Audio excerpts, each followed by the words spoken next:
When I did my graduate studies at the Middle East Institute at Columbia University's School of International Affairs, I took many courses on the question of the Middle East conflict. Semester after semester, we studied the Middle East conflict as if it was the most complex conflict in the world, when in fact, it is probably the easiest conflict in the world to explain. It may be the hardest to solve, but it is the easiest to explain. In a nutshell, it's this. One side wants the other side dead. Israel wants to exist as a Jewish state and to live in peace. Israel also recognizes the right of Palestinians to have their own state and to live in peace. The problem, however, is that most Palestinians and many other Muslims and Arabs do not recognize the right of the Jewish state of Israel to exist. This has been true since 1947, when the United Nations voted to divide the land called Palestine into a Jewish state and an Arab state. The Jews accepted the United Nations partition, but no Arab or any other Muslim country accepted it. When British rule ended on May 15, 1948, the armies of all the neighboring Arab states, Lebanon, Syria, Iraq, Transjordan, and Egypt, attacked the one-day-old state of Israel in order to destroy it. But to the world's surprise, the little Jewish state survived. Then it happened again. In 1967, the dictator of Egypt, Gamal Abdel Nasser, announced his plan, in his words, to destroy Israel. He placed Egyptian troops on Israel's border, and armies of surrounding Arab countries were also mobilized to attack. However, Israel preemptively attacked Egypt and Syria. Israel did not attack Jordan and begged Jordan's king not to join the war. But he did.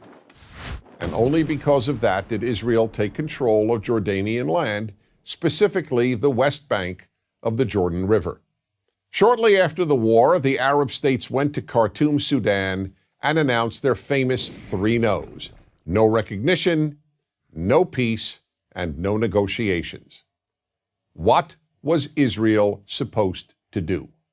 Well, one thing Israel did a little more than a decade later in 1978 was to give the entire Sinai Peninsula, an area of land bigger than Israel itself and with oil, back to Egypt, because Egypt, under new leadership, signed a peace agreement with Israel.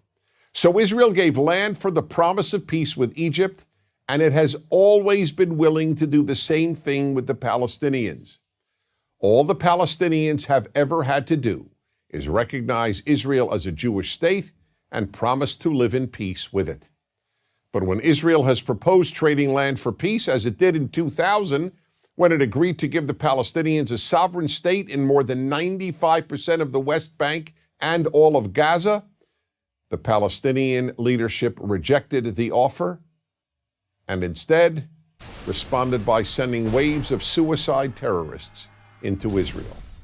Meanwhile, Palestinian radio, television, and school curricula remain filled with glorification of terrorists, demonization of Jews, and the daily repeated message that Israel should cease to exist. So it's not hard to explain the Middle East dispute. One side wants the other dead. The motto of Hamas, the Palestinian rulers of Gaza, is, "We love death as much as the Jews love life." There are 22 Arab states in the world, stretching from the Atlantic Ocean to the Indian Ocean. There is one Jewish state in the world, and it is about the size of New Jersey. In fact, tiny El Salvador is larger than Israel. Finally, think about these two questions. If tomorrow Israel laid down its arms and announced, "We will fight no more," what would happen? And if the Arab countries around Israel laid down their arms and announced, "We will fight no more," what would happen? In the first case, there would be an immediate destruction of the state of Israel and mass murder of its Jewish population. In the second case, there would be peace the next day. As I said at the outset, it is a simple problem to describe. One side wants the other dead. And if it didn't, there would be peace. Please remember this. There has never been a state in the geographic area known as Palestine that was not Jewish. Israel is the third Jewish state to exist in that area. There was never an Arab state, never a Palestinian state, never a Muslim or any other state. That's the issue. Why can't the one Jewish state the size of El Salvador be allowed to exist? That is the Middle East problem. I'm Dennis Prager.